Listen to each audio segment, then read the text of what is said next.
കേൾക്കുന്നത് normal ടയറാണ്, drift tyre വരുന്നുണ്ട്. Okay, പിന്നെ ആ ടയർ ചേഞ്ച് ആക്കാനുള്ള ടൂള് ഓക്കെ കാണുന്നുണ്ടോ?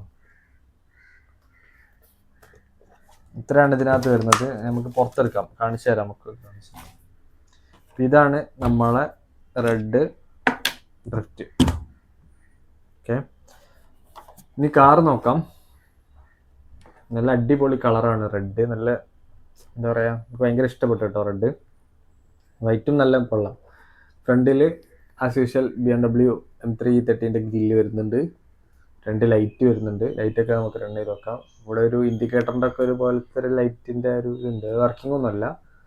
ബാക്കിയെല്ലാം ക്ലോസ്ഡ് ആണ്, ഭയങ്കര ബ്ലാക്ക് ആണ്. സൺറൂഫ് ഇതൊന്നും നമുക്ക് ഉള്ളോട്ട് എന്താ ഉള്ളതെന്ന് കാണാൻ പറ്റില്ല. സൈഡിലോട്ട് വരികയാണെങ്കിൽ ടയറിൻ്റെ എന്താ പറയുക, ഇതിൻ്റെ വീൽ കപ്പ് ഈ സംഭവം ഉണ്ടല്ലോ, ഇത് ഭയങ്കരമായിട്ട് ഇഷ്ടപ്പെട്ടു. നല്ല കളറുണ്ട്. ഇത് ശരിക്ക് തോന്നുന്നത് ആ ഡ്രിഫ്റ്റ് ടയറിലോട്ട് ഇത് മാറ്റാൻ പറ്റൂല എന്ന് തോന്നുന്നു. ഇത് ഈ ടയറിന് മാത്രമേ ഉള്ളൂ, ഡ്രിഫ്റ്റ് ടയറിന് അങ്ങനെ ഇല്ലയെന്ന് തോന്നുന്നു.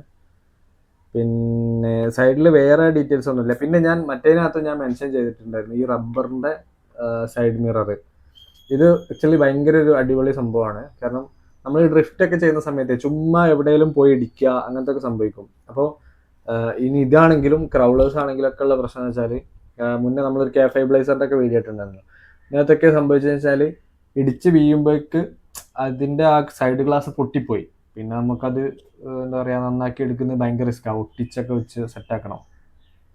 അപ്പം ഇങ്ങനെ റബ്ബർ ടൈപ്പ് വരുന്നത് ഭയങ്കര ഒരു അടിപൊളിയാണ്. ഇനി നല്ല ടയറൊക്കെ തന്നെ കേട്ടോ. ബാക്കിലോട്ട് വരികയാണെങ്കിൽ ഒരു ബ്രേക്ക് ലൈറ്റ് സെറ്റപ്പ് വരുന്നുണ്ട്. എക്സോസ്റ്റിൻ്റെ 2 ഇതുണ്ട് ഇവിടെ. വേറെ കാര്യമായിട്ടൊന്നുമില്ല. സ്പോയിലർ, ചെറിയൊരു സ്പോയിലർ ഇതിൻ്റെയൊക്കെ പോലുള്ള. പിന്നെ ഞാൻ പറഞ്ഞില്ല, ഇതിൻ്റെ ഉള്ളിൽ ഞാൻ തുറന്ന് കാണിച്ചു തരുന്നുണ്ട്. കാരണം എൻ്റെ അടുക്ക് കുറേ ആൾക്കാർ മെസ്സേജ് അയച്ച സാധനം, അതിൻ്റെ ഉള്ളിൽ എന്താ വരുന്നതെന്നും കൂടെ ഒന്ന് കാണിക്കണം